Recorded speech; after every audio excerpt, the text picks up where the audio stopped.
Sí.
Buenas tardes.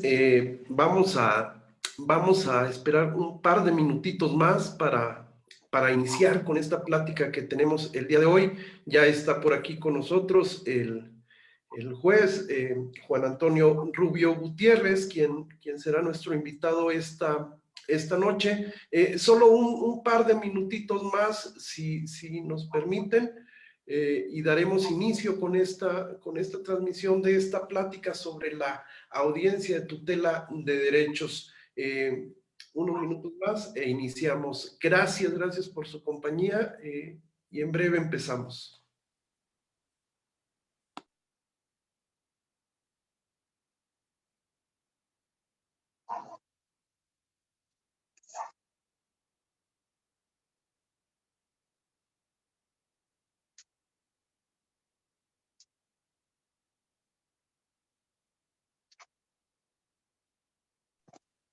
Licenciado Elías.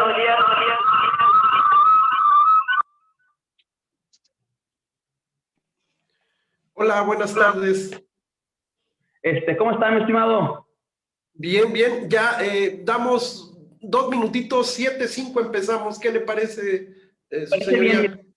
Lo siguiente, voy a ingresar desde mi celular. Está ahorita en la comunicación, ya nada más afinando los detalles. Y voy a estar desde... ¿Qué tal? Voy a estar desde mi celular, pero también voy a estar con mi laptop. Van a ser 2 sesiones, por así decirlo, de tu servidor. Pero voy a necesitar que me habilites para compartir información, para compartirles unas diapositivas precisamente a los compañeros, y que ya las tengo aquí listas. No sé si ya está habilitado para poderlo hacer. Claro que sí. Daniel, si me apoyas ahí en compartir pantalla, que pudiéramos habilitar para que el juez pueda compartir pantalla.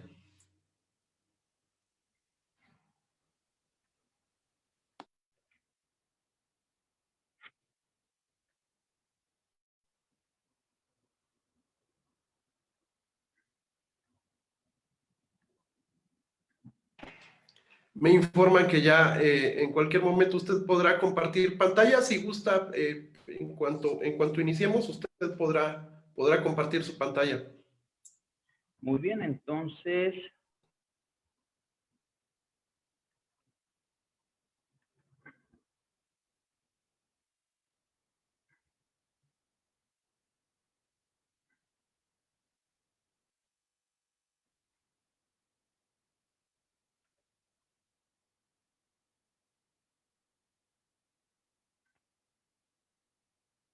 No sé si ya se esté visualizando la proyección.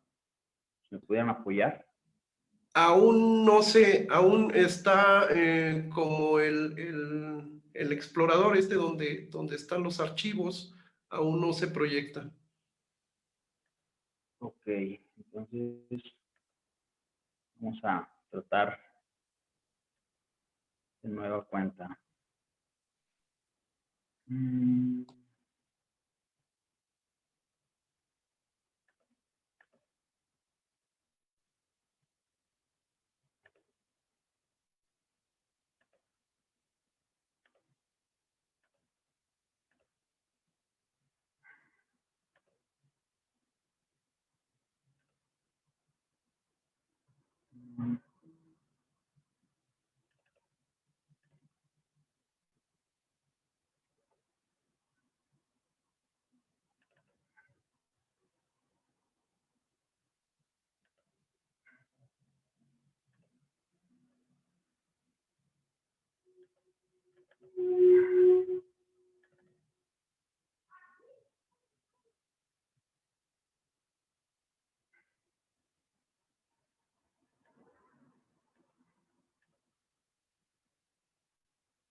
Estoy teniendo problemas para poderles compartir screen sharing.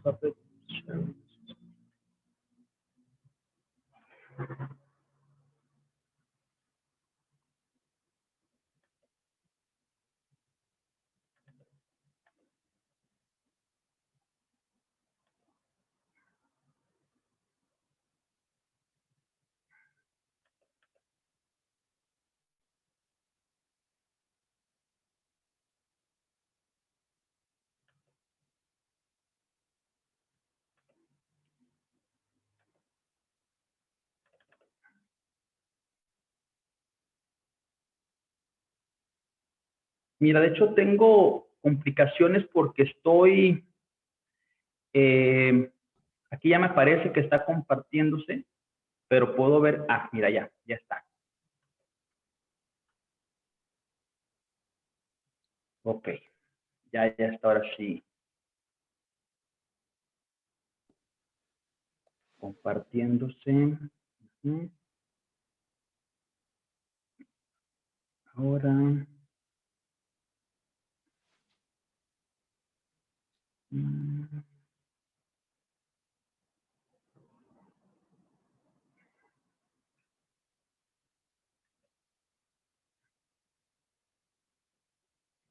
Ok, parece que ya entonces tengo.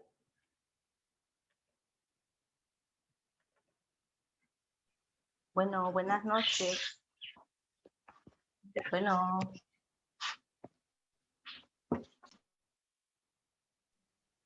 Buenas noches.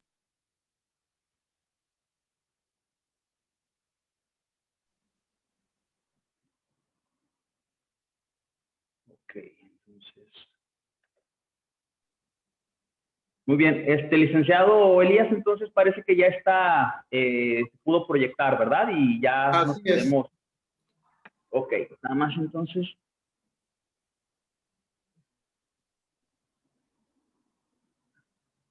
Si usted no dispone de otra cosa, su señoría, pudiéramos empezar esta plática y ahí en el momento que usted considere oportuno, bueno, pues hacer esta parte de compartir esta presentación que usted trae. Bien, sí, dame nomás unos segunditos y. Claro que sí, Listo. en cuanto usted nos diga, iniciamos.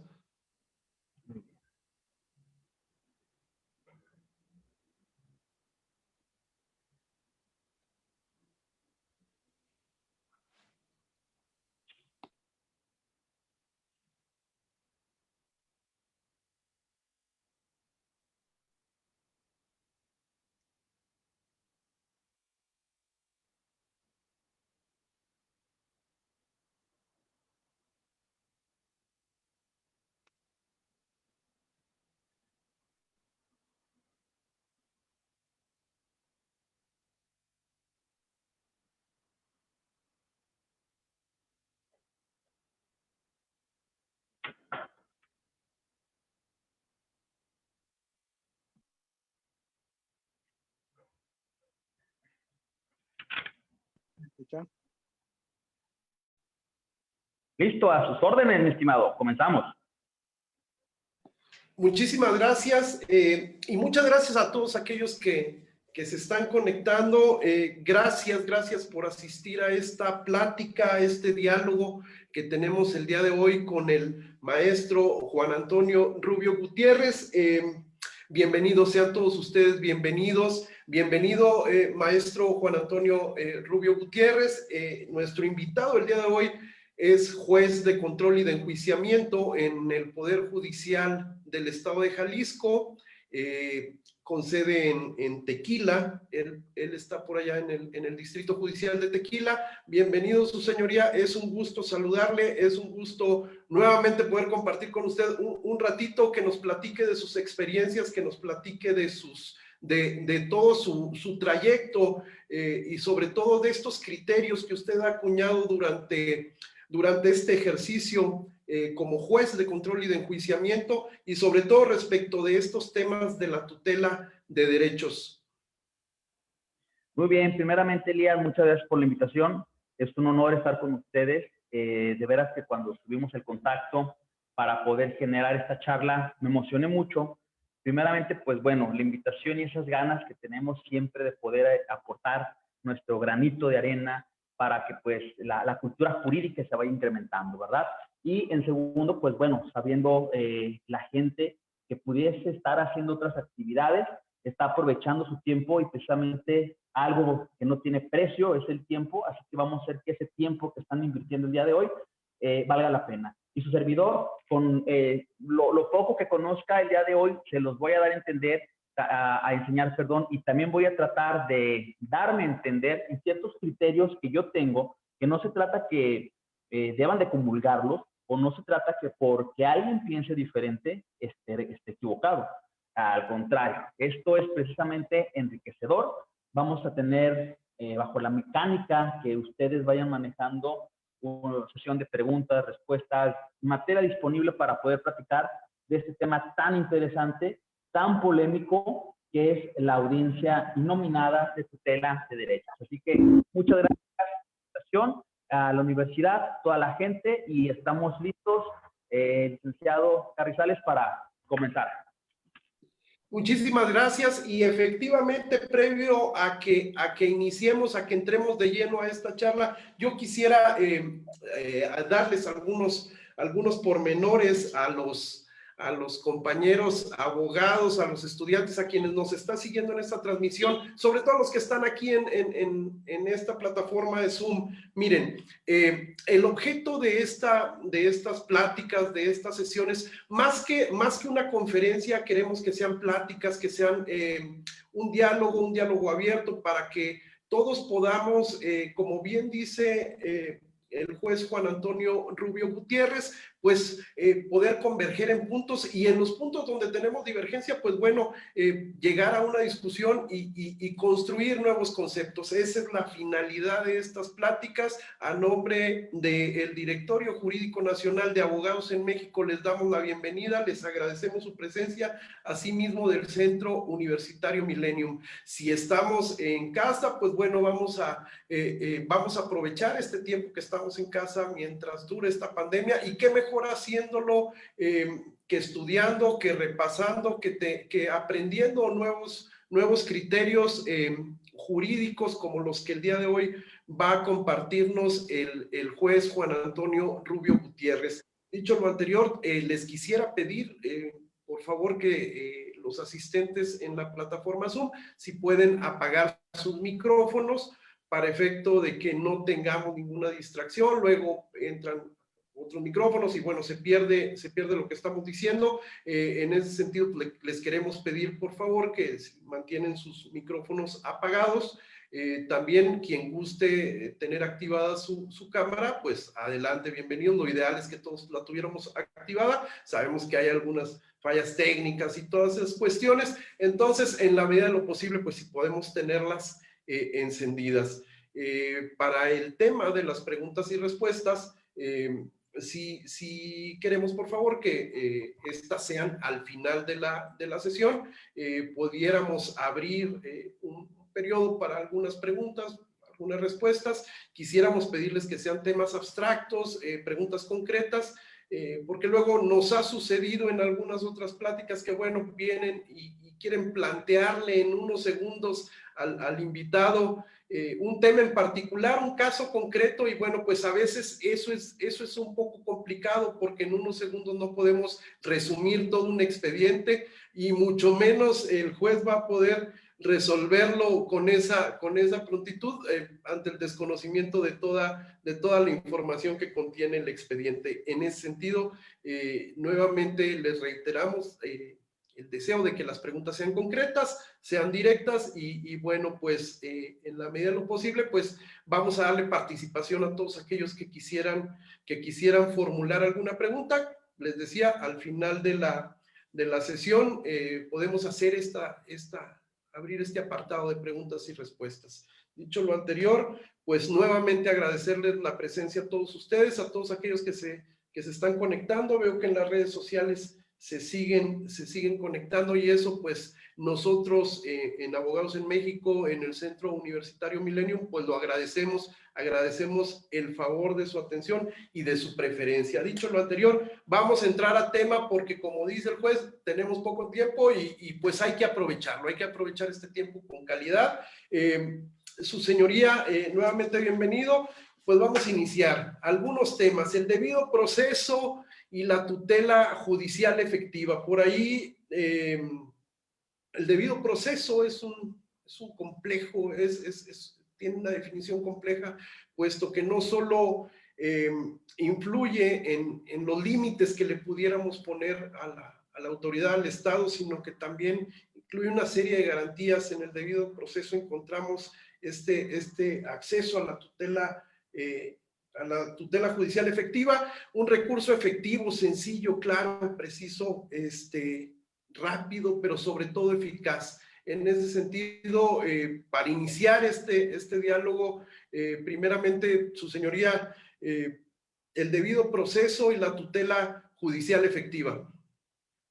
Muy bien, mira, vamos a comenzar precisamente. Voy a compartirles la primera proyección. Vamos a partir de que el debido proceso nos marca reglas, nos marca tiempos, nos marca precisamente las reglas del juego. Pero aquí en la conferencia, aquí hay un punto muy importante en esta conferencia. La audiencia de tutela de derechos o la audiencia nominada de tutela de derechos, vamos a generar la primera pregunta en base al debido proceso, considerar a título personal, pero desde el punto de vista está el fundamento para que podamos señalar que no hablamos de lo mismo. Y la primera pregunta ¿es lo mismo la audiencia de tutela de derechos la audiencia de control judicial? Parece una pregunta muy sencilla y pudiéramos decir que sí, que es lo mismo. Pues bueno, precisamente vamos a hablar que el debido proceso nos marca esas reglas, y comenzando con esas reglas, vamos a iniciar con el siguiente cuestionamiento que vamos a hacer. ¿Es lo mismo una audiencia de tutela a una audiencia de control judicial? Bueno, el 258, aquí hay una gran diferencia, que el 258 sí nos marca una definición. El 258 sí nos habla sobre un supuesto de resoluciones que requieren control judicial. ¿Qué dice el artículo? Las determinaciones del Ministerio Público sobre la abstención de investigar, el archivo temporal, la aplicación de un criterio de oportunidad y el no ejercicio de la acción penal deberán ser notificadas a la víctima o ofendido, quienes las podrán impugnar ante el juez de control dentro de los 10 días posteriores a que sean notificadas dicha resolución. En estos casos, el juez de control convocará una audiencia para decidir en definitiva. Muy bien. Entonces, aquí tenemos una definición de que el Código Nacional, en el artículo 258, señala en qué supuestos se puede acudir ante el juez de control para impugnar ciertas determinaciones. Entonces, hay una denominación, hay un artículo, hay supuestos para que entonces en audiencia podamos recurrir ante un juez de control, pero desde mi punto de vista no es lo mismo lo que acabamos de ver a la audiencia de tutela de derechos. Porque la audiencia de tutela de derechos es una audiencia más grande. Lo que podemos determinar en esa audiencia no nos va a limitar al contenido del 258, que son resoluciones que requieren control judicial, sino que va a abarcar toda violación de derechos humanos. Si bien es cierto, ya hay criterios de la Corte que nos señalan que no tiene que ser limitativo el hecho o los supuestos que marca el artículo 258, que incluso al final voy a dejarles mis datos, al final voy a dejarles la manera de tener un contacto y remitirles algunos amparos en cuanto a que han señalado que el 258 hay que interpretarlo de manera general, no como una audiencia de tutela, pero sí en cuestiones relacionadas a la investigación, relacionadas al ejercicio, ¿no?, de la acción penal en sí. Los supuestos de los 258, pero de manera más amplia. Al final vamos a compartir información, datos de contacto, para hacerles llegar esa resolución de un amparo indirecto que me gusta mucho, cómo se desglosa y cómo habla de una interpretación en el sentido más amplio y cómo abarca más el 258 y no solamente esas determinaciones. Pero bueno, entonces, para mí, el hecho que haya un artículo que señale las determinaciones que requieren control judicial, pues entonces es una audiencia que ya está contemplada en el código y tiene una denominación de control judicial. El detalle es, o la pregunta es, ¿la audiencia de tutela de derechos tiene o está plasmada en algún artículo del Código Nacional? Si nosotros agarramos nuestro código y comenzamos a revisarlo, encontraremos artículo tal, audiencia de control, la audiencia denominada de tutela de derechos o audiencia de tutela de derechos. No vamos a encontrarla, pero no porque no lo encontremos, no exista. Es aquí donde ya comienza la controversia, respetando totalmente los criterios de algunos compañeros jueces, no solamente de Jalisco, sino de toda la República, o de litigantes, que señalan que si no es una audiencia si es una audiencia que no está contemplada en el Código Nacional, entonces no es factible de desahogar.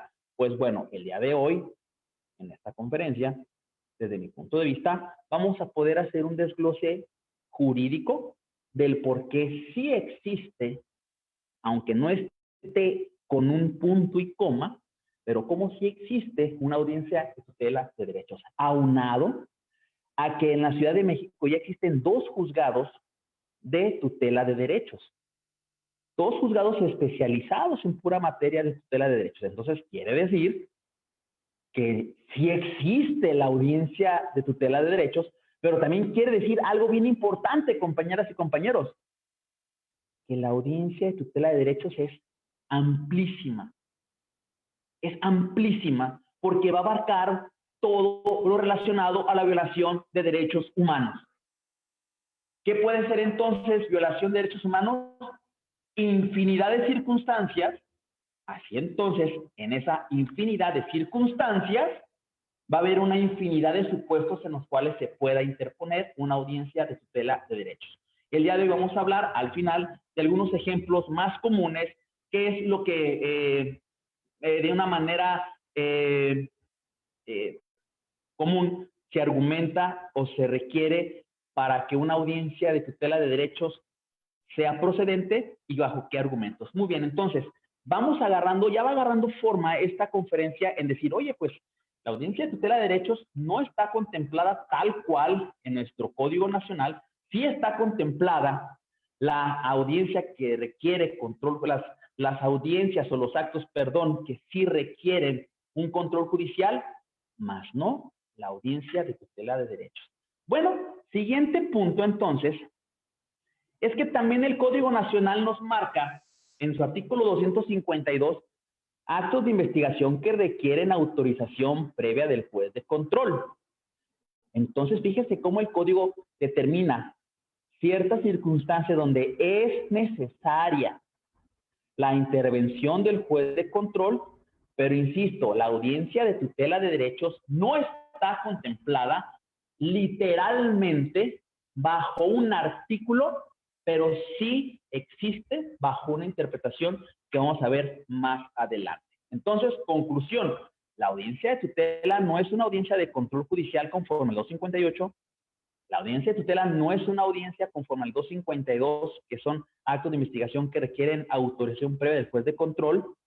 Entonces, por eso, muchas ocasiones se dice que la audiencia de tutela de derechos es una audiencia innominada. ¿Por qué innominada? Porque no tiene una denominación tal cual. No vamos a encontrar en el código una denominación tal cual. Entonces, Elías, hasta aquí el primer planteamiento. El debido proceso que nos marca las reglas, pero estamos viendo que al marcar las reglas, sí marca cierto control requiere o debe de tener una actuación, ya sea en el 258, acto del 252, pero el debido proceso o el Código Nacional no contempla un artículo específico para la audiencia de tutela de derechos, pero no por eso vamos a decir que se viola el debido proceso cuando invocamos, desahogamos audiencias de tutela de derechos. Hasta aquí el primer punto, Elías. Si tienes algún cuestionamiento común, algo que quisieras exponer, podemos hacerlo para que esta conferencia se vaya volviendo dinámica, se vaya volviendo interactiva. Te escucho, Elías. Gracias, muchas gracias. Temas bien interesantes. Inicialmente, bien refiere usted la creación de estos juzgados de tutela de derechos en la Ciudad de México. Efectivamente, el 30 de septiembre se instalaron estos nuevos juzgados y bien usted lo refiere también, no únicamente son para la materia penal, sino se refiere en general a todas aquellas áreas en donde se pueda dar una violación a los derechos humanos. Ahí es donde tiene participación este juez de tutela de derechos. Es una novedad, su señoría. Yo leía que solamente existen dos en Latinoamérica, uno es en Colombia, otro es acá en la Ciudad de México. Entonces prácticamente estamos en pañales y aún nos quedan algunas dudas respecto de las funciones de este juez de tutela, que ya las iremos exponiendo, yo creo que un poquito más adelante, e incluso seguramente serán motivo de preguntas de los compañeros del foro. Bien refiere usted un recurso efectivo, porque más allá de la formalidad, más allá de los planteamientos que están en el código adjetivo, se trata de salvaguardar, de ir más allá, de proteger estos derechos humanos de las personas. En ese sentido es que se dan estas audiencias de tutela de derechos. Bien refiere, efectivamente, el 58 nos menciona, por ejemplo, la abstención de investigar por parte del agente del Ministerio Público, la determinación del archivo temporal, la determinación de la aplicación de un criterio de oportunidad, que vaya, es un tema bastante polémico, los criterios de oportunidad. Hay quien está a favor, hay quien dice que no deberían de existir. Sin embargo, pues bueno, son constitucionales, están previstos en nuestra norma fundamental, así como el no ejercicio de la acción penal también es una audiencia de las previstas en el 258. Entonces, en ese sentido, como usted bien refiere, pues a pesar de que no existe un planteamiento o un punto específico en el Código Nacional de Procedimientos Penales respecto de la audiencia de tutela de derechos, sin embargo, ahí están. Si vemos por un lado, existe el recurso de apelación y el código es muy claro cuáles son los supuestos bajo los cuales se puede dar podemos promover este recurso de apelación. Sin embargo, estas determinaciones no entran dentro de ese recurso de apelación, y es que caemos en esta figura de la audiencia de tutela de derechos, específicamente para impugnar esas determinaciones. Legitimidad, oportunidad, la audiencia de tutela de derechos no puede ser en cualquier momento, ante cualquier situación, sino que se debe dar en un momento preciso. Hay una oportunidad para promoverla, debe de existir una legitimidad para promoverla, y bueno, pues se le debe de señalar al juzgador cuáles son esas determinaciones, esos actos que nos causan agravio, para que él en determinado momento pueda emitir la resolución correspondiente.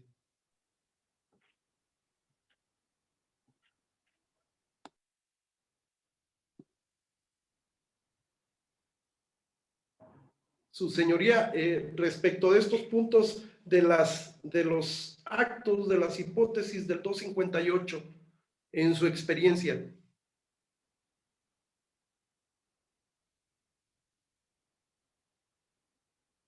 Perdón, se cortó, no te alcancé a escuchar.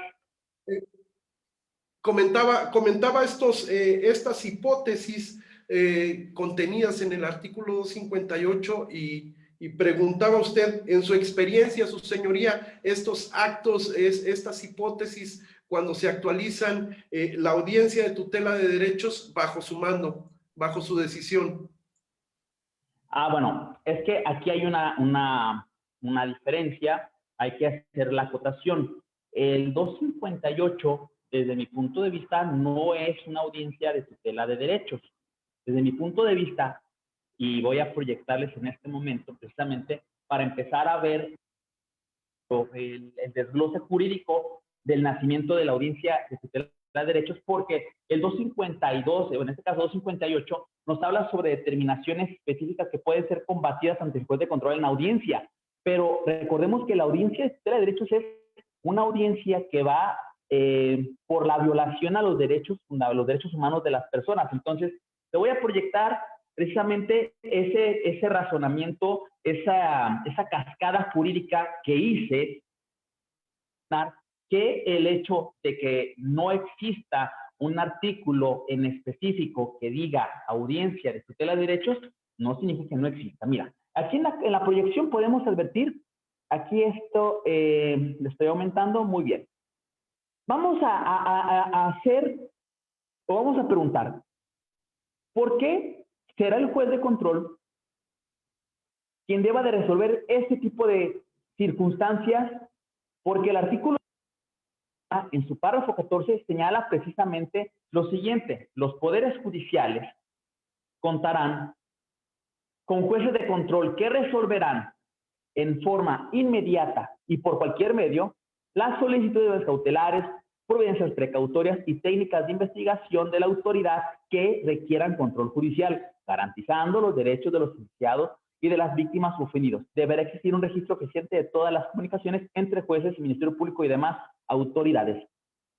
El nacimiento constitucional del juez de control, donde dicen, ¿sabes qué?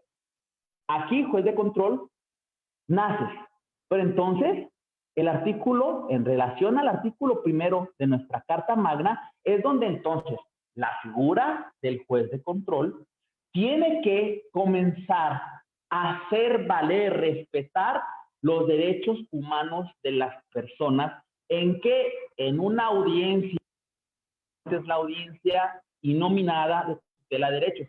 ¿Y por qué digo lo siguiente? Porque el artículo primero de nuestra Carta Magna precisamente señala que en los Estados mexicanos todas las personas gozarán de los derechos humanos reconocidos en esta Constitución y en los tratados internacionales de los que el Estado mexicano sea parte, así como de las garantías para su protección, cuyo ejercicio no podrá restringirse ni suspenderse, salvo en los casos y bajo las condiciones que esta Constitución establece. Ojo, aquí es donde inicia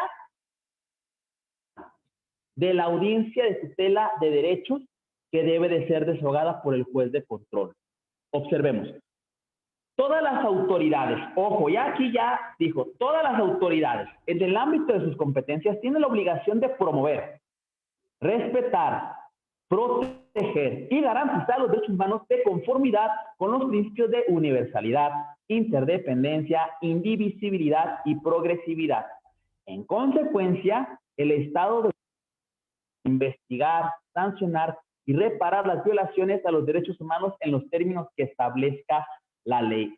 Perfecto. Entonces, con esto nosotros podemos ir determinando que ya hay una disposición constitucional que da vida jurídica al juez de control y que esa disposición te dice cuáles van a ser las funciones del juez de control como autoridad. Y como autoridad, el artículo primero de nuestra Carta Magna nos da la obligación de ver todo lo relacionado a los derechos humanos. Entonces, como autoridad, que nacemos del artículo 16, en base al artículo primero, tenemos la obligación de hacer respetar, promover, vigilar los derechos humanos de los gobernados. Entonces, ya va agarrando forma la pregunta de si no hay un dispositivo que determine la existencia de la audiencia de tutela de derechos, ya se está generando entonces la interpretación.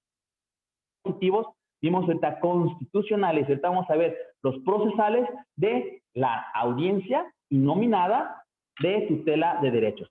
Continuamos con la proyección para que ahora veamos entonces cómo el Código Nacional ahora entra para nuestra cascada jurídica en cuanto a la audiencia innominada de tutela de derechos.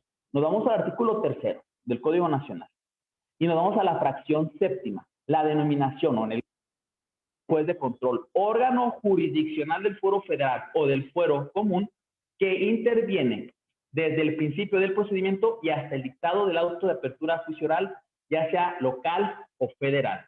Bueno, y el artículo 133 del mismo código nos habla precisamente la competencia jurisdiccional y habla en cuanto al juez de control lo siguiente.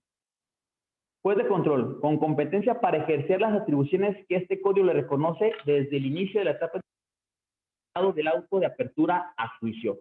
Muy bien, entonces, con esto ya estamos viendo precisamente el dispositivo constitucional, estamos viendo el dispositivo procesal que le va dando forma a la figura de la audiencia de tutela de derechos. Por eso considero que el 258 se queda, no podemos ni siquiera decir que se queda corto en decir que habla sobre la tutela de derechos, porque es bien define los supuestos en los cuales podemos entrar ante determinaciones del agente del Ministerio Público. Pero la audiencia de tutela, insisto, es mucho más amplia, porque tiene que ver todo en cuanto a la violación de un derecho humano. Entonces, estamos viendo ya ese bosquejo,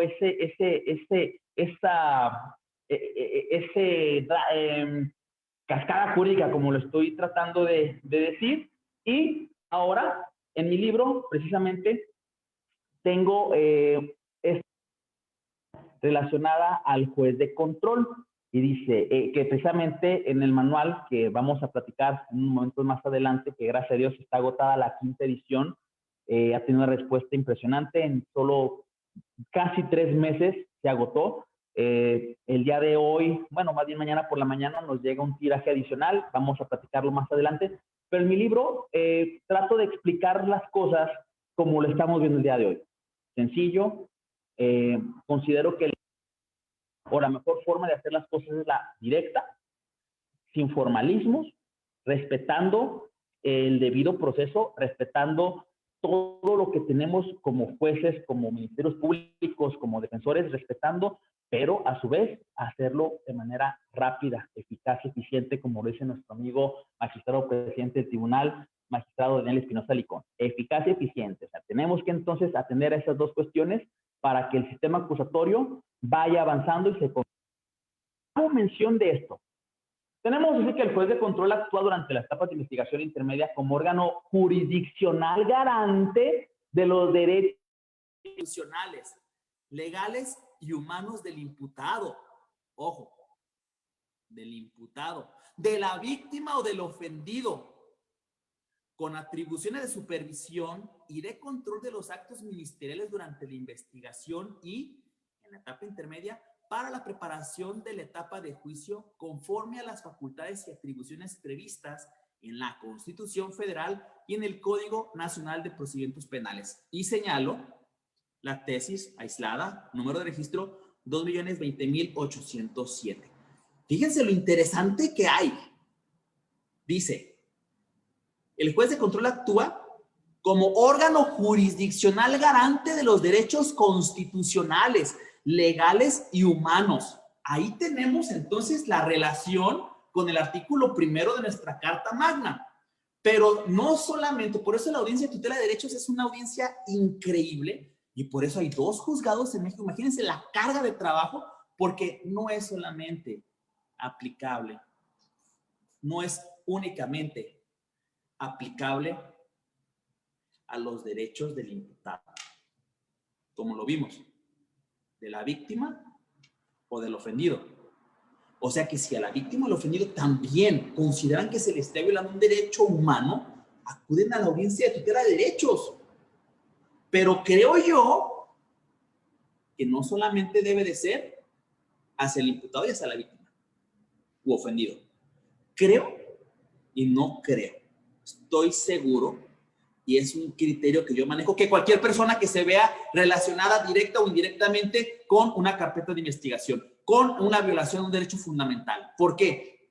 Porque resulta que hemos tenido audiencias de tutela de derechos donde el recurrente, el promovente, no es el imputado, no es la víctima, no es el ofendido. Entonces, no vamos a deshogar, no vamos a escuchar. El código nos dice que será en audiencia ¿No vamos a escuchar a esa persona? A ver, quiero escuchar, a ver, porque hay una persona que se está quejando de una violación a un derecho humano. Tengo que escucharlo. Oye, pero no es el imputado, no es la víctima del ofendido. ¿Quién es? Un tercero ajeno. ¿Quién? El propietario de la finca. ¿Quién es? El dueño del negocio que está clausurado. ¿Quién es? Una persona ajena que tenga una relación directa o indirecta con el hecho. Entonces, somos jueces de control para respetar los derechos y las garantías legales, procesales, del imputado, víctima, ofendido o de cualquier persona que sienta que ha sido violado su derecho, un derecho humano, con una relación directa o indirecta con una causa. Vamos a hablar al final de ejemplos donde se va a corroborar con ejemplos, como lo dije, lo que estoy señalando. Bien, entonces, hasta ahorita, precisamente, me gustaría intercambiar opiniones con usted, amigo Elías. ¿Qué podemos agregar, qué podemos abonar? Claro que sí. Tema interesante, la figura del juez de tutela de derechos, como usted bien refiere, que ahora existe en la Ciudad de México. Efectivamente, no ve únicamente la materia penal, sino que la constitución política de la Ciudad de México ha sido más amplia. Incluso leía yo que se prevé que existe esta figura de juez de tutela de derechos hasta en las alcaldías. Entonces, es un concepto que va más allá, es un concepto progresivo y progresista, efectivamente, porque incide en ese punto que usted bien refiere del artículo 1 constitucional, proteger, el garantizar estos derechos a todas aquellas personas que han sido agraviadas. En ese sentido, pues es una novedad jurídica la creación de estos jueces de tutela de derechos. Sin embargo, en donde no existe, no pudiéramos decir, pues como no tengo juez de tutela de derechos, pues hasta que se creen voy a atender esta petición que el gobernado me hace. Entonces, ahí es donde entran figuras como la suya, mi querido juez, en donde a usted llega esta persona que no es víctima, que no es imputado, que es un tercero dentro de este proceso, y viene y le demanda esa tutela de derechos para que usted, en términos de este artículo 1 constitucional, pues le pueda garantizar o restituir ese derecho que le ha sido conculcado. Entonces, en ese sentido, bien refiere un recurso sencillo, rápido, pero sobre todo eficaz. Y cuando hablamos de esa eficacia, pues necesariamente estamos hablando de aquella persona que está investida por el Estado para poder resolver estas cuestiones, para poder garantizar esos derechos, para poder restablecer las cosas al estado que guardaban antes. En ese sentido, pues es que la figura del juez de control se vuelve interesante a la hora de demandar esta tutela de derechos al Estado, para que sean resueltos y como bien refiere, a través de un recurso sencillo, que sea eficaz, que sea rápido, que más allá de cualquier formalismo, el gobernado pueda ser restituido en estos derechos que le han sido afectados.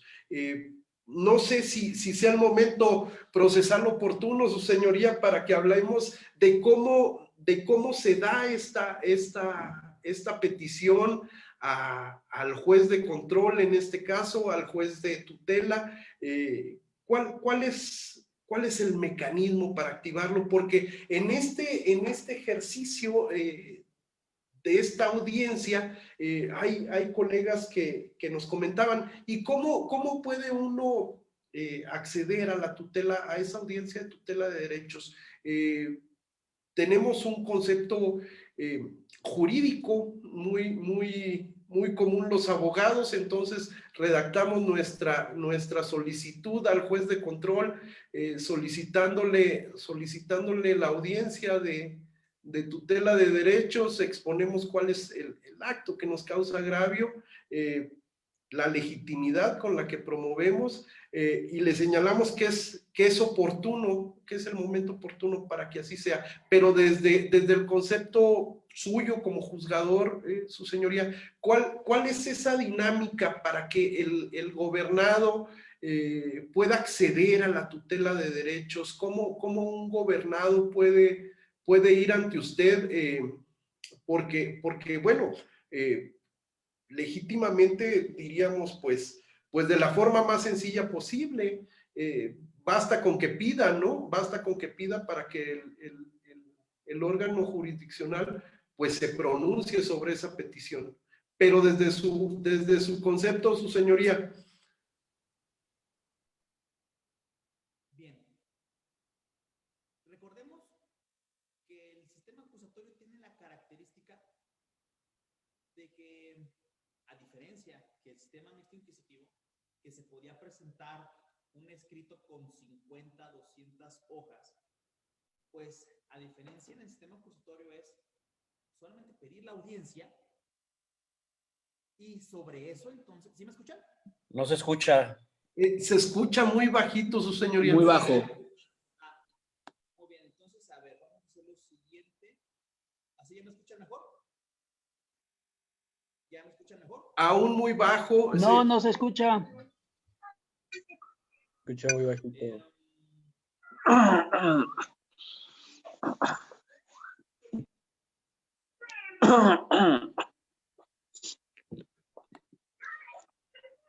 No sé si ya me puedan escuchar. ¿Dónde puedo mensajear, amor?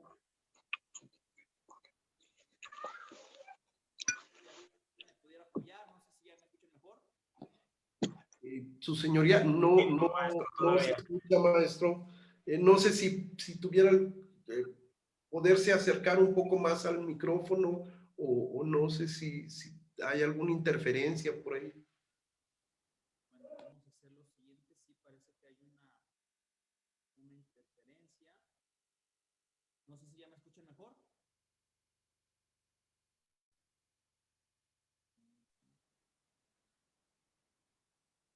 Me están reportando que no se escucha.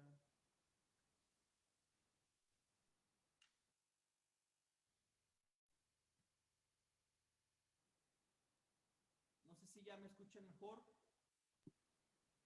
No, yo lo escucho muy bajo. Estábamos en la plática a buen volumen, pero de pronto se bajó mucho el volumen y casi no se escucha.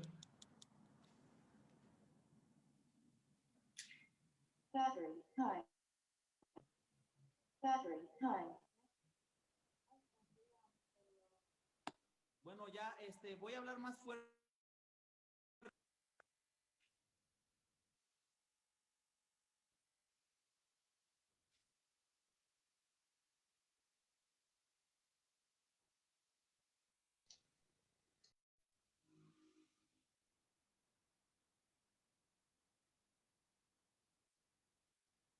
¿Me escuchan mejor? Bueno. Se escucha muy bajo, maestro, todavía. Muy bien, es una complicación aquí con el teléfono. Desafortunadamente tenemos una complicación técnica. Perdón, no se escucha nada. ¿Ya me escuchan mejor? Ya, maestro, ahí. Efectivamente. Perfecto. No sé qué pasó, pero bueno, ya, vamos a dejarlo eso de lado. Estábamos en la mejor parte, su señoría, de la plática. Nos iba a revelar el secreto de cómo podemos accionar esta audiencia de tutela de derechos y justamente se ve el audio. Pero qué bueno que ya regresó y podemos continuar. No, los quería dejar en suspenso, nada más. Queda un poquito de suspenso. Creo que lo logré. Bien, entonces, de manera sencilla, ahí les va. Una petición en una promoción donde me estés diciendo que precisamente estás solicitando una audiencia de tutela de derechos, pero solamente dame a entender qué es lo que vas a pedir. Solamente a grandes rasgos dime si es la devolución de un vehículo, si es porque la fiscalía no te recibe algún dato de prueba, si no te quieren dar copias de algún registro de la carpeta, sobre la devolución de algún inmueble, de algún objeto. Menciónamelo de manera general No te estoy pidiendo que me lo menciones en un párrafo, pero tampoco me lo estés mencionando en 5, 6, 10, 20, 50 páginas. Porque a final de cuentas, recuerden, lo que importa va a ser lo que se desahogue en la audiencia, no lo que vaya sucediendo o lo que me expongas en tu escrito. Entonces, primero hay que hacer la petición ante el juez de control competente. ¿Quién sería el juez de control competente? Vamos a pensar el juez de control Juan Pérez, que está llevando la carpeta número 200 del 2020 y que esa carpeta ya judicializada, la gente del Ministerio Público aún no te ha devuelto el vehículo. O podemos hacer lo siguiente, a lo mejor es una carpeta que no está judicializada. Aquí la pregunta es, si la carpeta no está judicializada, ¿a quién le vas a pedir entonces la audiencia de tutela?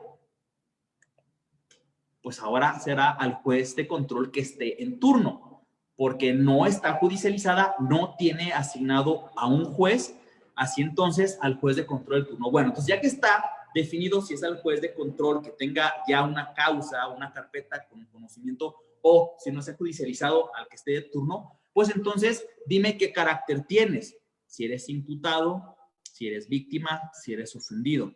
Y dime entonces a grandes rasgos qué es lo que me vas a pedir. Solicito audiencia de tutela de derechos toda vez de que con fecha tal acudí ante la gente del Ministerio Público a solicitar la devolución del vehículo, marca Ford Focus, modelo tal, año tal, placa de circulación tal, con motivo que se encuentra relacionado con los motivos de la carpeta, de la causa citada al rubro. Sin embargo, no obstante de que se acreditó, de que ya no hay ningún impedimento o no hay alguna cuestión previa que sea resuelta para que proceda a la devolución, me lo ha negado en repetidas ocasiones. Palabras más, palabras menos. O sea, el chiste es de que cuando yo tenga entonces esa promoción, esa petición, pues sepa sobre qué va a ser la audiencia y entonces acordarla y correrle traslado, notificar a la gente del Ministerio Público para que él también sepa entonces sobre qué va a versar la audiencia de tutela. Porque recordemos que el artículo 134 de nuestro Código Nacional, en su fracción segunda, señala lo siguiente.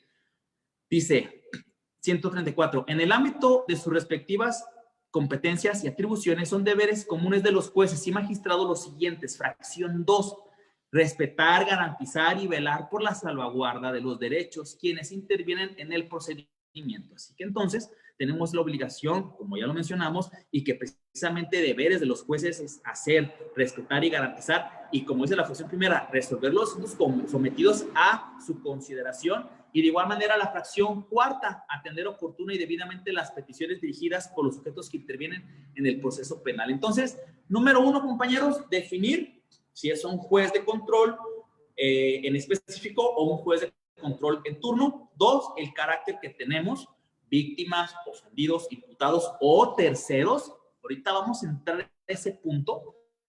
Y por último, la petición de la audiencia, pero ¿en base a qué? La petición en base a lo que nosotros podemos, a lo que nos estamos doliendo, ¿verdad? Ok, ahora vamos a pasar a los supuestos. ¿Cuáles son los supuestos de la audiencia de tutela de derechos? Pues bueno, vamos a ver precisamente que son muchos los supuestos, Elías, son muchísimos.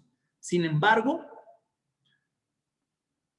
vamos a determinar algunos en este momento. ¿Por qué digo que son muchísimos? Porque recuerden que es todo supuesto relacionado a la violación de derechos fundamentales, derechos humanos. Bien, vamos a hablar del artículo 239 para la devolución de los vehículos. Aquí podemos lanzar una pregunta sin que nos la contesten nuestros queridos compañeros y compañeras que hoy nos siguen en esta plataforma, pero a más de alguno les han negado la devolución de un vehículo bajo muchos argumentos y que es desgastante estar acudiendo a la fiscalía. Ya acreditaste la propiedad, no tiene reporte de robo, no hay ninguna cuestión que impida, no hay oposición, ya están los dictámenes periciales, pero por X, Y o Z no hay devolución del vehículo y hay un desgaste entonces para acudir, solicitarlo, volverlo a solicitar.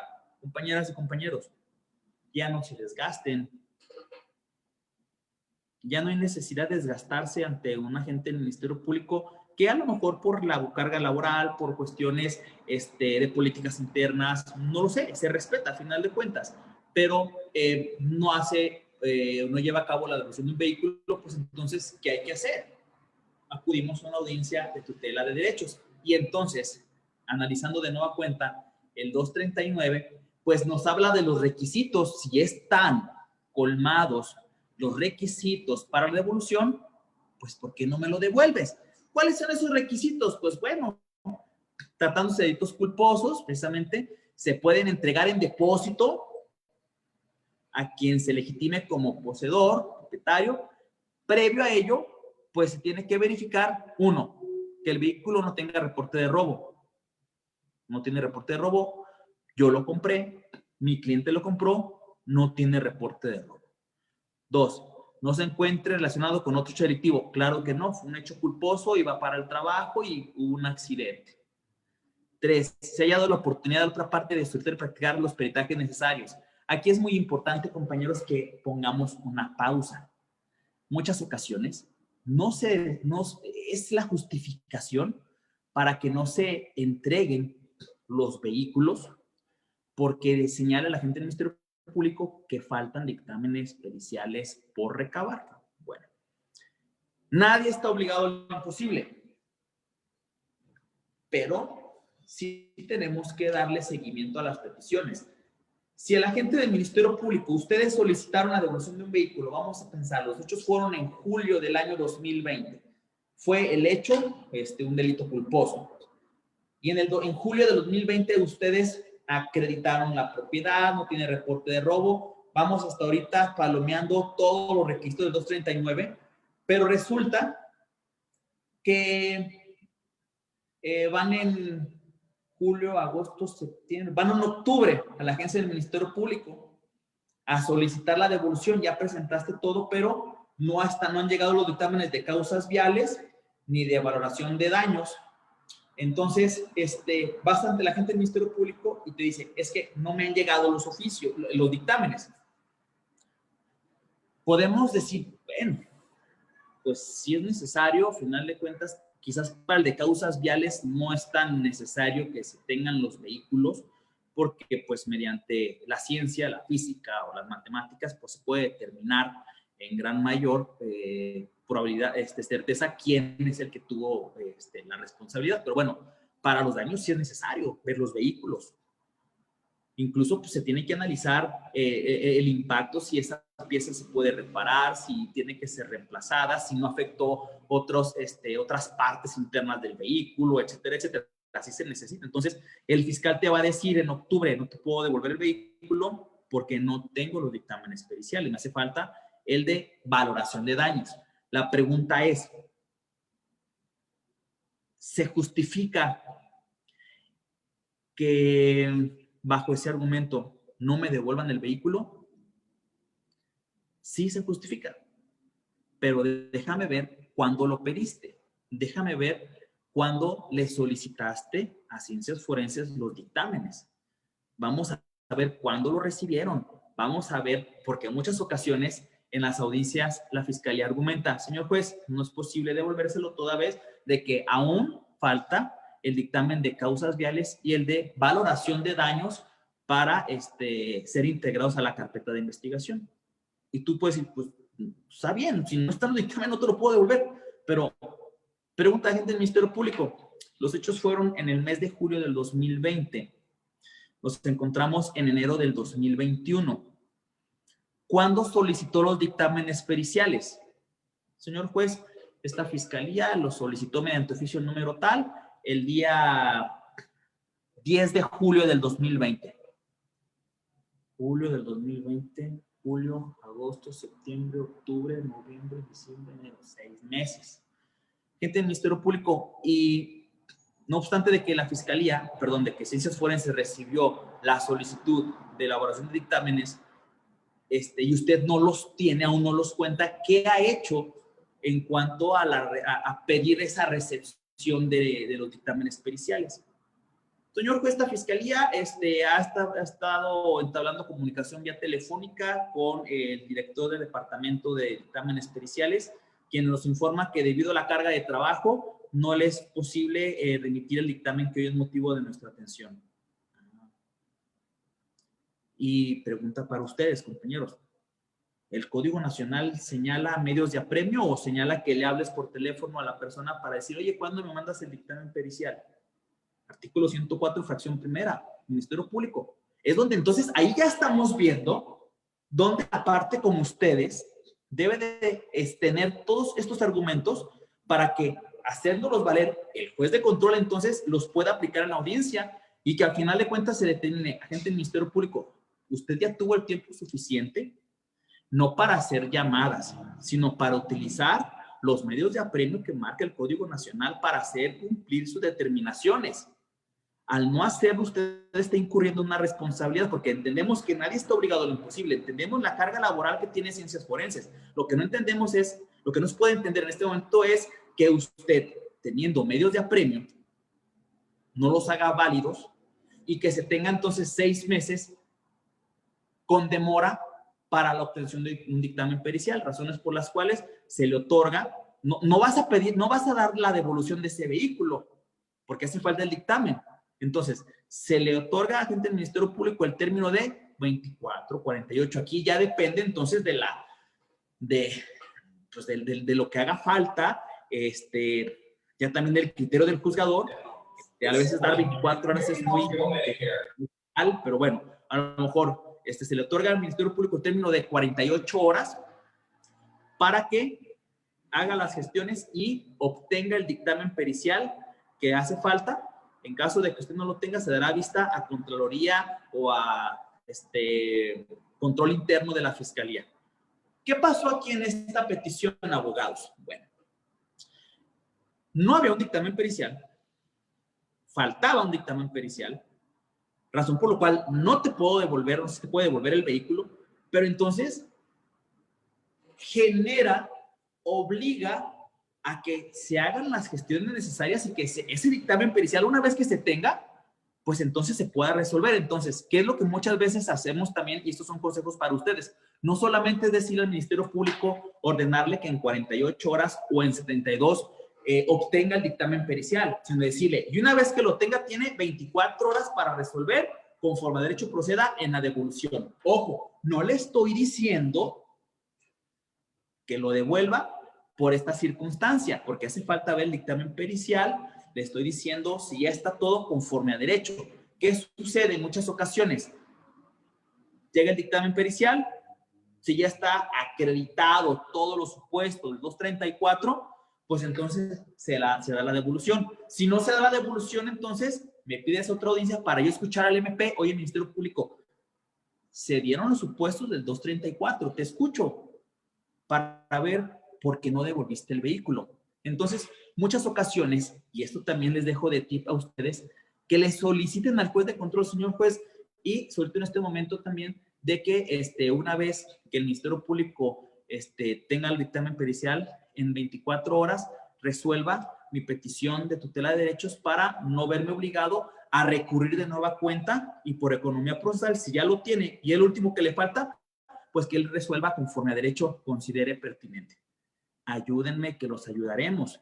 Mientras más calidad hay en la petición, más calidad habrá en lo que se determina en la audiencia. Entonces, podemos determinar que en ocasiones las devoluciones de los vehículos se ven demoradas por los dictámenes periciales. Se ordena entonces, se ve el análisis, se ve, oye, porque también vemos los tiempos y vamos a decir si el MP pues realmente actuó de manera errónea, pero también, compañeros, me ha tocado ver de que Ministerio Público, los hechos fueron, vamos a ponernos en los tiempos actuales, los hechos fueron el 2 de enero del 2021 y me piden audiencia de tutela de derechos porque el Ministerio Público no les ha devuelto el vehículo con fecha 20 de enero del 2021. También tú tienes que decir, a ver, ¿qué está pasando aquí? O sea, también debemos, no estamos en contra de Fiscalía, no estamos en contra de la Defensoría, no estamos en contra de nadie.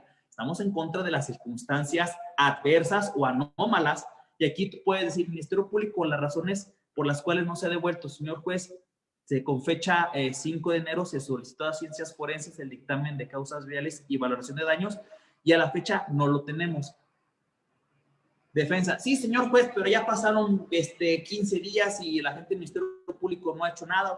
También tenemos que ser realistas, y que hay ocasiones en las que pues, son situaciones que escapan de las manos de la gente del Ministerio Público. Pero bueno, con esto entonces va agarrando forma de ese engranaje que ustedes tienen que estar haciendo en las audiencias para que en la mayor calidad de la petición esté la mayor calidad de la respuesta del órgano jurisdiccional. Y por último, proyectando los supuestos del 239, pues la oposición fundada de la devolución por parte de terceros de la aseguradora. Pues bueno, compañeros, aquí definitivamente debemos de hablar. Yo hablo de la oposición fundada en mi libro y señalo que la oposición fundada tiene que ser una oposición fundada en cuanto a la reparación del daño, no una oposición personal, subjetiva. Tiene que ser una oposición que realmente nos haga contemplar que esto pues debe de ser negada. Porque en muchas ocasiones, ¿cuál es la petición fundada para oponerse a la devolución de un vehículo, queridos abogados y abogadas? Pues muchas ocasiones la oposición es de que con el vehículo se está garantizando parcialmente o totalmente la reparación del daño, ¿cierto o no? Señor juez, esta fiscalía se opone toda vez de que el ofendido de igual manera se opuso, sosteniendo que el vehículo garantiza parcialmente o totalmente la posible reparación del daño. Compañeros, no estamos en el sistema tradicional. No puede ser utilizada como moneda o como una posible moneda de cambio para una posible reparación del daño. La presunción de inocencia. No podemos determinar. Ya hay otro tipo de medidas que nos marca el Código Nacional, el embargo precautorio, de cuentas, pero que esos sí van encaminados a no la devolución de un vehículo. Además, compañeros, estamos hablando que, por ejemplo, puede ser un vehículo que se maneje, no sé, como Uber, como taxi. Pues lo que se necesita es que se ponga a trabajar para que en un momento pueda pagar la reparación del daño. O si tú crees que teniendo el vehículo detenido vas a garantizar la reparación del daño, ya quiero ver que pagues el corralón, ya quiero ver que pagues la grúa, ya quiero ver que lo saques ya sin alguna llanta o sin la batería, sin los faros, porque ya en el corralón ya te le quitaron ciertas partes que, pues bueno, si pensabas que iba a poderse utilizar o que te iba a servir de algo, pues gran sorpresa que no. Entonces, compañeros, aquí ustedes, esta oposición no es una oposición fundada, no es para garantizar total o parcialmente la reparación del daño, así que entonces una oposición de peso, una oposición que realmente sea creíble, que hasta la fecha no he encontrado alguna oposición fundada, determinaría entonces la no devolución de un vehículo. Bien, ahora, continuando con los ejemplos, aquí tenemos, bueno, un ejemplo práctico de una devolución de un vehículo, pero esta información se las podemos hacer llegar más bueno, pues ya casi vamos a finalizar la conferencia de charla, pero se las puedo mandar sin problema alguno a sus correos o vamos a subirlo en alguna plataforma para que puedan descargarlo. Pero bueno, vamos a terminar con el ejemplo que estábamos mencionando de cómo un tercero, no imputado, no víctima o ofendido, un tercero pueda pedir la devolución o pueda acudir ante un juez de control bajo una tutela de derechos. A ver, compañeros. Circunstancias. Hay un bar y dentro del bar, sujeto A y sujeto AB comienzan una pelea. El sujeto A saca una pistola y le da 5 balazos, 3 en la cabeza y 2 en el cuerpo, y la persona fallece en el interior del bar. Bueno, se da la fuga el imputado y pues bueno, independientemente si se detiene o no se detiene. Aquí, ¿qué pasa con el bar? ¿Qué va a pasar con ese negocio de micheladas, por así decirlo? Pues mientras tanto se va a clausurar, ¿verdad? Se van a llevar a cabo dictámenes periciales, se va a llevar a cabo una investigación. Muy bien. Pero ese bar, el dueño del bar, no el propietario de la finca, el dueño del bar, se está viendo afectado por la cuestión de que está dejando de percibir ingresos, porque es su fuente laboral, por una situación que él no participó. Se llevó a cabo dentro de, pero él no participó. No es imputado, no es ofendido, no es víctima. Entonces, bueno, obviamente víctima no es. Pero bueno, entonces, esta persona podrá acudir a una audiencia de tutela de derechos pidiendo que se levante los sellos de clausura no los sellos de clausura, los sellos que pone la gente del Ministerio Público para que esté inhabilitado. Vamos a ver el contexto. El contexto es, por eso es tan importante la audiencia de tutela, pero que ustedes sepan desglosar los derechos humanos que se están violentando. El contexto es el siguiente: la dueña del negocio, no la dueña del local, la dueña del negocio, ojo, la dueña es una persona del sexo femenino, es madre soltera y tiene 2 hijos, una de 18 años y otra de 5 años con capacidades diferentes. 2, tiene 5 empleados. De esos 5 empleados, 2 son hombres solteros y 3 son madres solteras que también tienen un hijo cada quien. Siguiente punto. Ella tiene que pagar una renta. Esté abierto o esté cerrado, tiene que pagar una renta. Cuarto punto. Tiene alimentos perecederos, tiene bebidas alcohólicas. ¿A qué me refiero? La refrigeración. Si no se paga, esto se los comento por una circunstancia que se dio. Acude a una audiencia de tutela y dice, solicito que se levanten los sellos y que me permitan trabajar, toda vez de que ya hace 5 meses que no puedo trabajar, que sigue el inmueble con los sellos de la fiscalía, y la negativa que nos dan es que aún faltan dictámenes periciales por practicar. Y yo lo que estoy pidiendo es que se reabra, que si se tienen que llevar a cabo los dictámenes, que se lleven a la brevedad. Ya van 5 meses, porque mi preocupación ahora es que yo tengo que continuar con la paga de la nómina, se hizo la reseña, y sobre todo que me den el permiso de ingresar para tomar los recibos de la luz para ir a pagarla, porque si no pago la luz, tengo cervezas, tengo alimentos perecederos que se me van a echar a perder si me cortan la luz. Me urge. Entonces, compañeros, aquí hay criterios que dicen, no, pues lo siento, no, pues aunque te urja. Pero, compañeros, ¿la persona tiene razón o no? No está haciendo una petición increíble o no está haciendo una petición fuera de lo normal, de lo común. Ya son 5 meses que el lugar está cerrado, que dicen que se van a practicar más dictámenes periciales que no se han practicado. Ahora, ¿qué más dictámenes periciales se van a practicar? Hay gente que está viendo con un detrimento en su economía. Hay menores de edad. El interés superior de la niñez, ¿dónde quedó? ¿Dónde quedó el protocolo para juzgar con perspectiva de género? El derecho fundamental del trabajo, el derecho fundamental de tener salud, porque esta persona genera ingresos, tiene seguro social, etcétera, etcétera. Ahora, va a tener un detrimento cuando se le echen a perder la cerveza, los alimentos perecederos. Sí, entonces, tenemos que flexibilizar, y en este caso en concreto, pues es una petición que, a ver, te escucho, Ministerio Público, ¿cuáles son las razones por las cuales hasta la fecha no has devuelto el inmueble? Hace falta peritajes que practicar, etcétera, etcétera. ¿Cuáles son los que ya tienes? Tal. ¿Cuáles son los que te hacen falta? No, pues los que nos diga ciencias forenses. ¿Cuándo entablaste comunicación o de qué forma ciencias forenses te dijo que quizás había necesario llevar dictámenes periciales?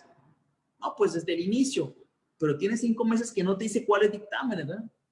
Tienes 24 horas para decirle a ciencias forenses que te diga cuáles son los dictámenes que se necesitan, y tienes otras 48 horas para que en caso de que haya dictámenes pendientes que resolver, se desahoguen y inmediatamente después tienes 24 horas para devolverle la finca a la persona.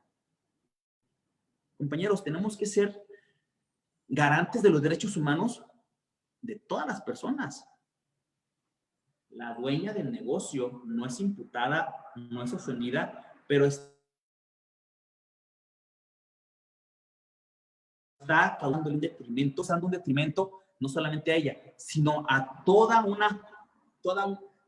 una línea directa e indirecta de personas. Entonces, es algo que les dejo como referencia y como un ejemplo de que no solamente es velar por los derechos de las personas imputadas, víctimas u ofendidos. Entonces, pues bueno, esto es a grandes rasgos, el tiempo se nos fue volando. De mi parte, creo, licenciado Elías, que va a haber muchas preguntas. Podemos iniciar, podemos continuar con este segmento y al final les voy a dejar precisamente más información sobre los próximos, aquí ya lo tengo, sobre, pues bueno, la quinta edición del manual que precisamente, gracias a Dios y a todos ustedes, prácticamente se agotó en menos de 3 meses y que hemos pedido un tiraje adicional para que todos ustedes, de una manera sencilla, que ya son conocedores del sistema, de una manera sencilla podamos seguir conociendo, podamos escuchar puntos de vista de su servidor, experiencias, apoyado siempre de nuestra legislación, nuestra Carta Magna, tratados internacionales, y me gusta mucho relacionarlos con los criterios de nuestra Corte, con tesis aisladas, con jurisprudencias, para que pues precisamente cada quien vaya formando su criterio y pues bueno, es un material, es un elemento que realmente hemos estado trabajándolo durante mucho tiempo y pues bueno, en su quinta edición, afortunadamente y gracias a Dios se agotó. Sin embargo, tenemos un tiraje adicional para que alguien que desee adquirirlo, pues lo podamos hacer por este medio. Y últimas palabras que me gustaría dejar bien claras, que necesitamos hacer las cosas diferentes, necesitamos siempre hacer las cosas con una motivación, con una pasión y con un amor. Estas palabras precisamente que les acabo de plasmar, que necesitamos hacer las cosas con motivación, pasión y amor, es lo que nos está exigiendo la sociedad para que el abogado se reivindique, porque hemos sido, ya está de más en decir cómo está la figura, no solamente del abogado, sino de cualquier persona relacionada en el medio, pero hay que demostrarles que las cosas están cambiando, hay que demostrar que estamos haciendo las cosas con motivación, con pasión, con amor, y que precisamente estamos aquí para hacer un México mejor, que estamos aquí para decir, ¿sabes qué? Los problemas ya los conocemos, vayamos por las soluciones, y que los justiciables, que las víctimas, los ofendidos, que cualquier persona que esté dentro del sistema, pues comience de nueva cuenta con esa fe, con esas ganas de decir, bueno, estoy pidiendo justicia y voy a recibir justicia. ¿De la mano de qué? Pues de la motivación, de la pasión, del amor, de la preparación de todos ustedes. Y que el día de hoy estuvieron dedicando su sagrado tiempo, un tiempo que es un recurso no renovable en esta conferencia, en esta charla. Y gracias por la invitación. Insisto, es algo que pues me llena de mucho gusto el poder compartir con ustedes estas experiencias.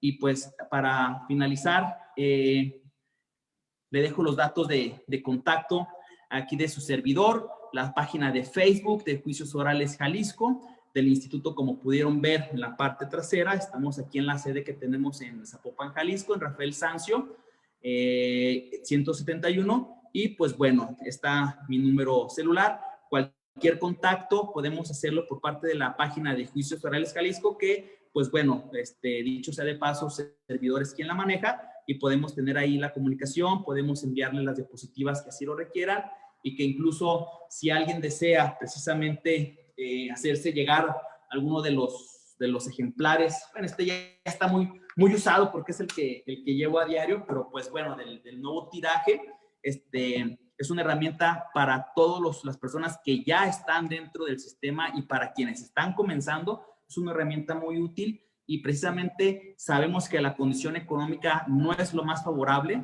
así que pues tiene un costo prácticamente bajo de 290 pesos para que pues no sea un impedimento la cuestión económica, el poder tener un ejemplar, un libro, un material de apoyo que de manera sencilla, práctica, dinámica, como lo escuchamos el día de hoy, se pueda tener al alcance de todos. Y en cuestión de los gastos de envío, enviamos a toda la República.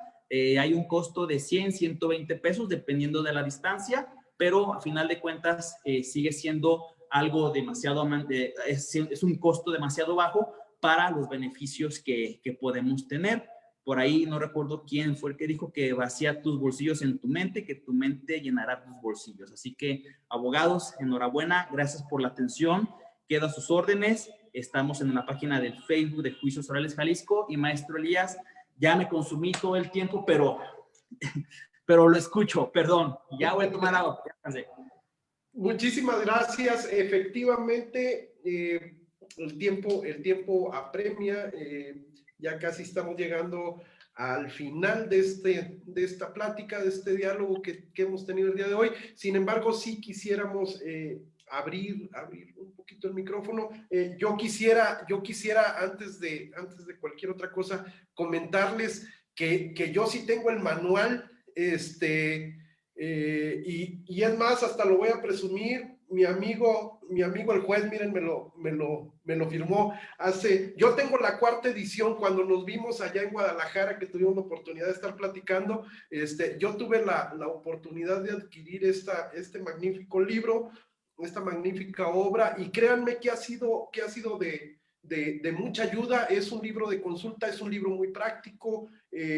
A mí me ha servido mucho. Miren, aquí tengo algunas marquitas para que vean que sí lo uso seguido. Ha sido una herramienta muy útil porque trae concepto, trae artículos, trae jurisprudencia, trae apuntes de su señoría, y en ese sentido es que es un libro bastante útil. Te lo puedes llevar a la audiencia, te lo puedes tener aquí en la oficina para cuando estás elaborando alguna apelación, algún amparo. Este libro es de mucha ayuda en lo personal, no porque su señoría me dé comisión, sino, sin embargo, se los recomiendo, ampliamente recomendable. Yo tengo la 4ª edición, me voy a poner de acuerdo aquí con el maestro Juan Antonio para efecto de comprar la 5ª edición y tener esa versión actualizada. Antes de concluir, efectivamente, como bien refería, hay muchas preguntas por parte del auditorio. Sin duda alguna, este tema ha sido muy interesante. Yo me quisiera referir a los puntos que tocó. Iniciamos viendo la relación de esta audiencia de tutela de derechos con el debido proceso, con la legalidad, con la constitucionalidad para resolver estas cuestiones que son planteadas al juez de control.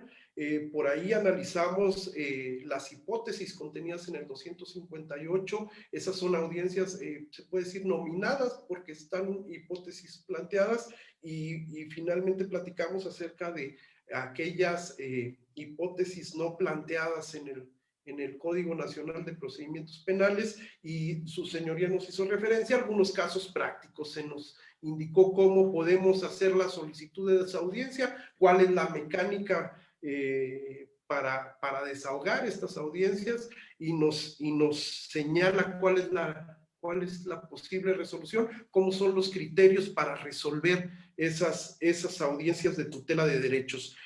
Por mi parte, pues, me ha parecido sensacional esta plática. La verdad es que el tiempo ha pasado volando, y vamos a abrir el micrófono para aquellas personas que quisieran participar. Si pudieran levantar su manita para efecto de llevar orden en la manita que está ahí en Zoom, para efecto de llevar un orden respecto de las participaciones, si no nos hagamos bolas aquí. Si hay alguien que quisiera participar, que quisiera hacer uso de la palabra. Sí, su servidor. Adelante. Sí, muy buenas noches. Buenas noches, Alfonso.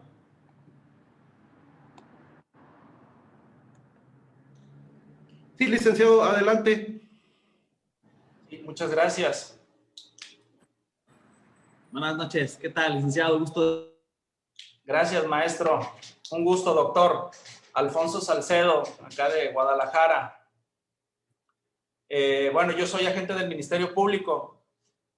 Muy interesante, digo, siempre aquí con el maestro Juan Antonio Rubio, catedrático y pues admirador ahí de sus audiencias. Siempre es una clase, siempre una audiencia con él. A mí me gustaría preguntarle, digo, y aprovecho siempre seguirlo en estas ponencias con él, porque siempre es interesante preguntarle el alcance, maestro, el alcance de una tutela de derechos para el juez de control.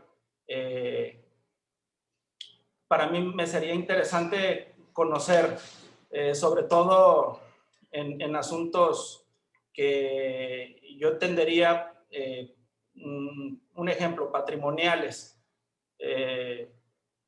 Entiendo yo que, por ejemplo, el aseguramiento, desbloqueo, todo eso del alcance de una tutela de derechos, creo yo que es complicado para un juez de control poder realizar o tomar una decisión, evidentemente con el argumento de la víctima o el imputado para una posible violación a un derecho humano en una audiencia,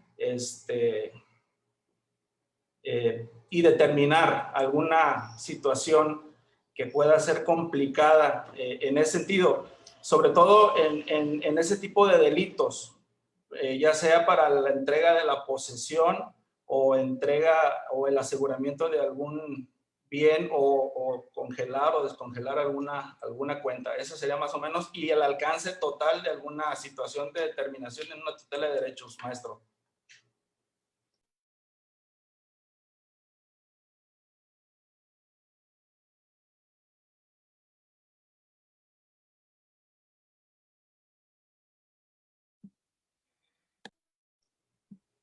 Ya se fue. Vamos a dar un segundito, por favor. Creo que el maestro Juan Antonio Rubio Gutiérrez tuvo por ahí algún problemita con su equipo. Vamos a esperar un momentito a que nuevamente pueda tener conexión. Mientras tanto, les comento, alguien preguntaba cómo se llama el libro. El libro se llama Manual Básico Teórico Práctico de los Juicios Orales en México. Esta es la cuarta edición. Su señoría refería ya a la quinta edición. Yo lo tengo ya desde hace algunos añitos. Ese es el nombre, Manual Básico Teórico Práctico de los Juicios Orales en México. Y el libro lo pueden, por ahí en el chat de Zoom, su señoría dejó su teléfono, ahí está su teléfono para efecto de que le envíen WhatsApp, es 33 11 39 10 155, no, 10 15, perdón, 33 11 39 10 15. Ese es el número de WhatsApp que ha dejado para efecto de aquellos que estén interesados en adquirir este manual. También nos comentaba que en Juicios Orales Jalisco, en la página de Juicios Orales Jalisco, ahí pueden también adquirir, solicitar un ejemplar de este libro en la página de Facebook de Juicios Orales Jalisco. Este libro ahí lo pueden solicitar. Vamos a ver. No sé si ya esté de regreso, señor juez. Ya está en pantalla. Ya está en pantalla. Ok. Vamos a continuar.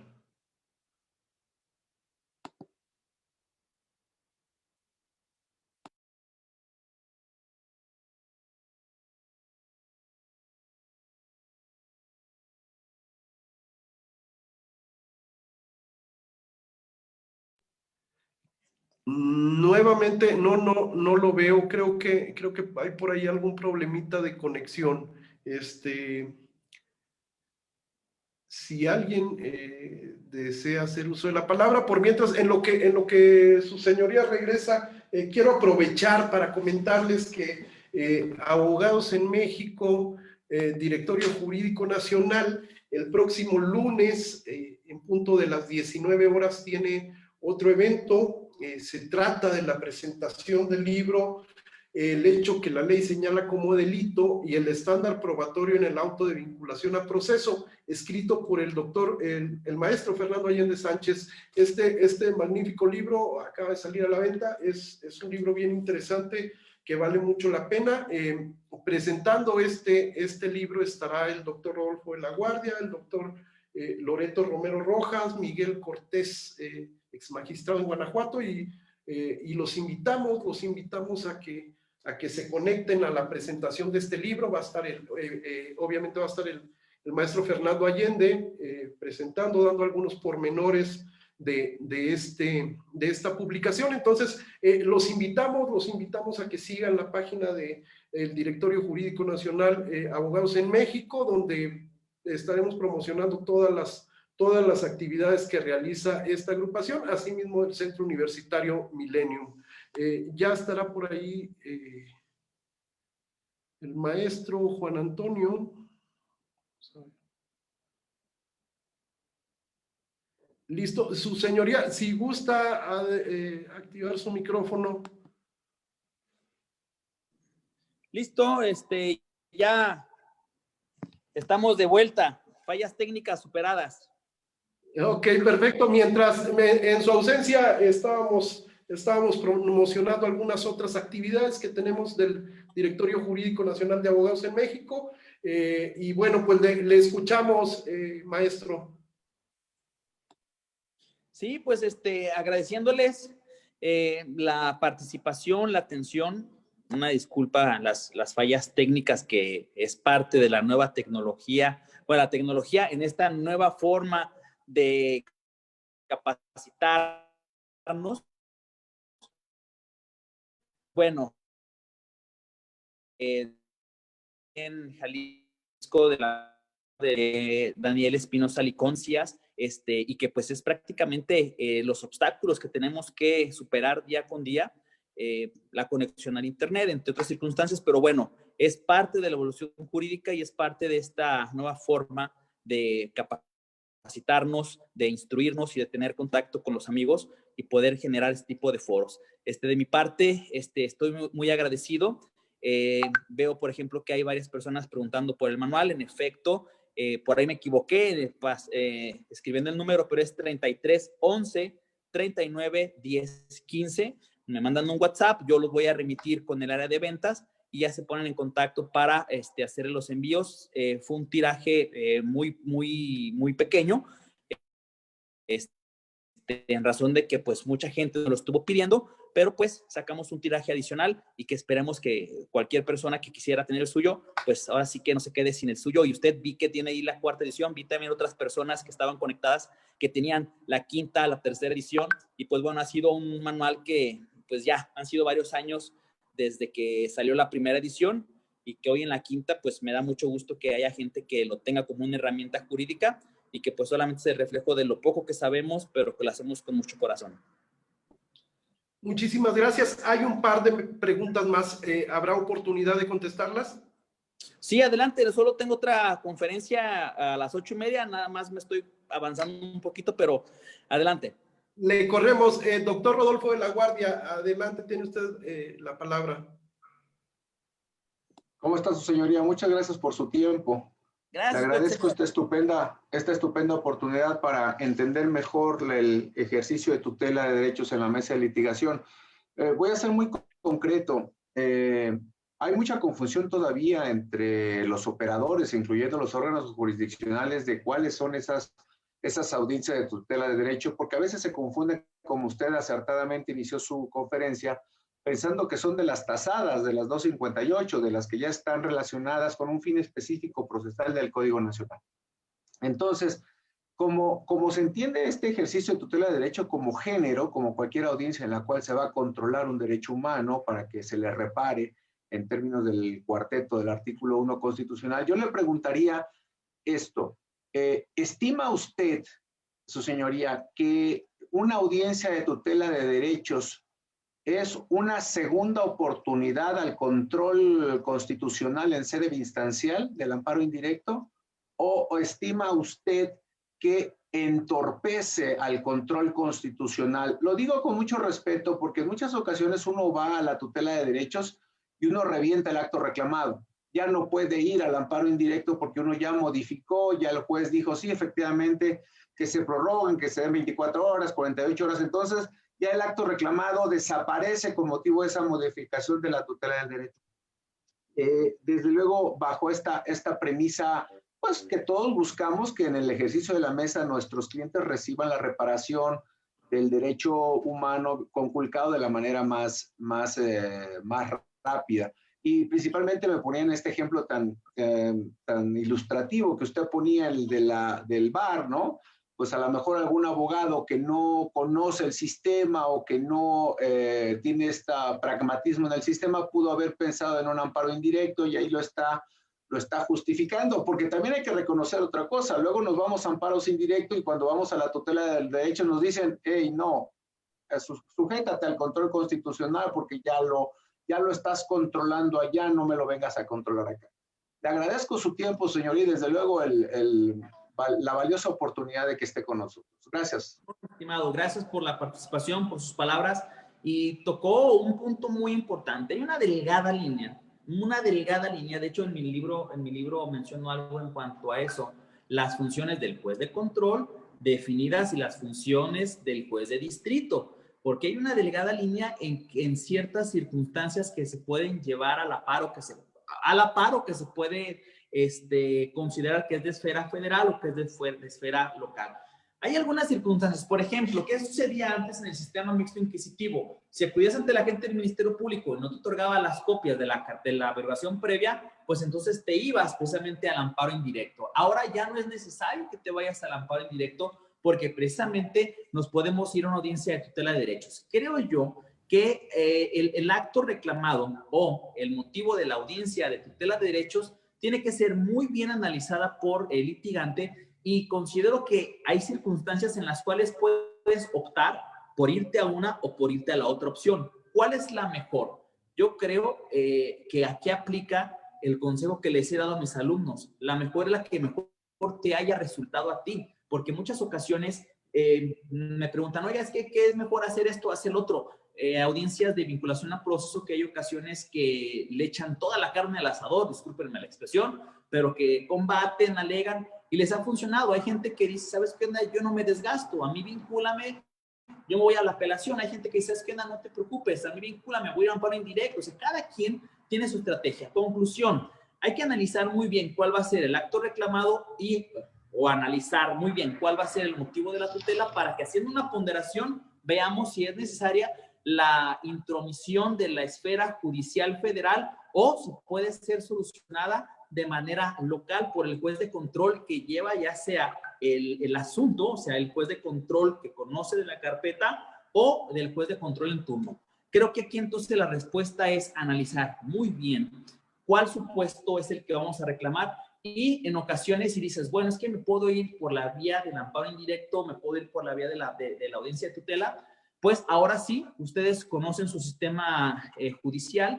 Desde mi punto de vista hay ocasiones en que suele ser más rápida, hablando de tiempos de presentación, de la promoción, fecha para audiencia, argumentos, una audiencia de tutela que una audiencia o un amparo indirecto. Pero bueno, espero haber contestado a grandes rasgos su pregunta, mi estimado. ¿Cuál sería la siguiente pregunta, mi estimado maestro Elías? Sí, el licenciado, desconozco su nombre, nada más sé que es 159647. Adelante, licenciado. El licenciado Jorge Velar, para servirle. Su señoría, una pregunta que es muy común aquí en nuestro sistema y aquí en Jalisco, por ejemplo, en la cuestión de compra de vehículos o en el caso, por ejemplo, que celebran lo que son contratos irregulares en el cual, ¿sabes qué? Te vendo mi vehículo, etcétera, etcétera, te lo pago en parcialidades, incumplen, y sucede lo que es precisamente después una denuncia penal por el robo de vehículo. Se van a la audiencia de formulación, de vinculación, etcétera, etcétera, todo esto. El vehículo se asegura y el que sale perdiendo en este caso, por lo general, es el comprador. ¿Por qué? Porque el propietario acredita lo que es la propiedad del vehículo y pide precisamente la devolución del mismo, etcétera, etcétera, sea en depósito, etcétera. Y lo digo esto porque me sucedió a mí en este caso. Según su experiencia de usted, ¿cree que esta audiencia iluminada de tutela de derechos, una vez que se gana, en el cual se acredita que hay una relación contractual y no penal, o sea, no acción penal, de hecho aquí un delito penal, ¿podrías aplicar también esa tutela de derechos? Bien, hay que analizar muy, muy bien el planteamiento. Le voy a decir por qué. Porque tenemos, por ejemplo, el delito de robo equiparado, algo similar a lo que usted está mencionando, pero vamos a hablar del robo equiparado. Va la persona, compra el vehículo, los documentos están bien, etcétera, etcétera. En un trayecto, la Guardia Nacional en una caseta le dice, a ver, vamos para acá, justifican el acto, etcétera, etcétera, y se dan cuenta de que hay una anomalía. No sé, los números están alterados, qué sé yo, o es más, vamos a determinar que tiene reporte de robo el vehículo cuando, pues bueno, la persona lo compró de buena fe. Aquí hay una circunstancia muy interesante. Nosotros, si bien es cierto, el mismo tipo penal fue suprimido, el de a sabiendas, y ahora es cualquier persona que conduzca un vehículo automotor que tenga reporte de robo, pues también no tenemos que ser cerrados y decir, ¿sabes qué onda? Si la persona acredita en un momento dado precisamente que lo compró y en un precio proporcional pues ¿sabes qué? Es un vehículo de que en el mercado está en 300,000 pesos y le costó 100,000 pesos, dices, bueno, desde ahí empiezan, pero si acredita, este es mi punto de vista, si acredita las circunstancias, si me justifica que sabes que la persona fue un comprador de buena fe, pues entonces aquí vamos a ver solamente la cuestión de su libertad, la cuestión del hecho delictivo. Ya la cuestión, como tú estás mencionándolo, en la cuestión de la propiedad, o a ver quién sería en este momento la persona bajo una audiencia de tutela de derechos, ya sea a la persona que compró el vehículo,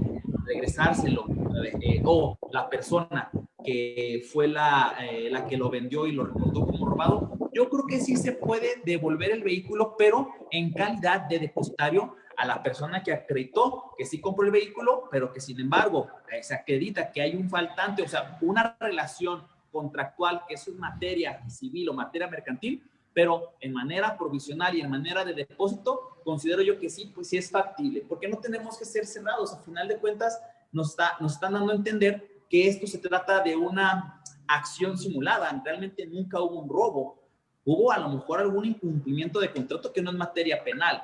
Sin embargo, hay un vehículo precisamente que se encuentra en una disputa, yo creo que de manera de depósito, y dejando obviamente intocada esa acción que puedan tener las partes ante la autoridad civil o mercantil, pues bueno, en un momento dado ya que sea el juez competente quien determine la posesión final, ya sea de la persona que lo vendió o la persona que lo compró. Pero creo yo que dependiendo de la estructura que se plantea en la audiencia de tutela de derechos, en calidad de depósito pudiese ser factible, mi estimado.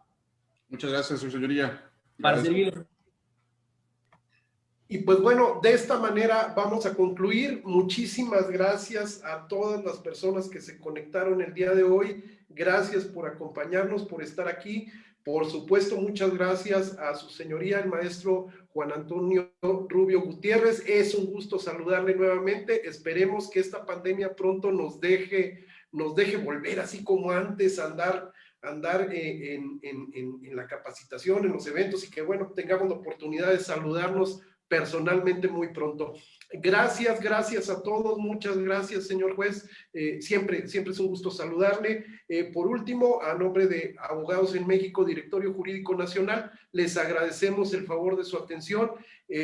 A nombre del Centro Universitario Millennium, muchas gracias por su presencia. Aprovecho para comentarles, el Centro Universitario Millennium está por aperturar la maestría en argumentación jurídica y litigación oral. Quienes estén interesados pueden enviar un mensaje ahí en el Facebook del Centro Universitario Millennium. Por ahí están los datos de contacto. Quienes estén interesados, bueno, pues bienvenidos. Es una maestría en línea. Hay algunos distinguidos invitados para participar como docentes, entre ellos el doctor Rodolfo de la Guardia, el doctor Gerardo Campos Malagón, juez de la Ciudad de México, el doctor Ismael Alcántara Vázquez. Por supuesto, vamos a invitar al maestro Juan Antonio Rubio Gutiérrez para que nos acompañe también en la maestría de Millennium. Y pues bueno, invitados todos, ya nos vamos, nos vemos el lunes nuevamente en la presentación del libro del maestro Fernando Allende Sánchez. No se lo pierdan. Por ahí están los datos en la página de Abogados en México. Los esperamos y muchas gracias a todos. Nos vemos el lunes. Muchísimas gracias.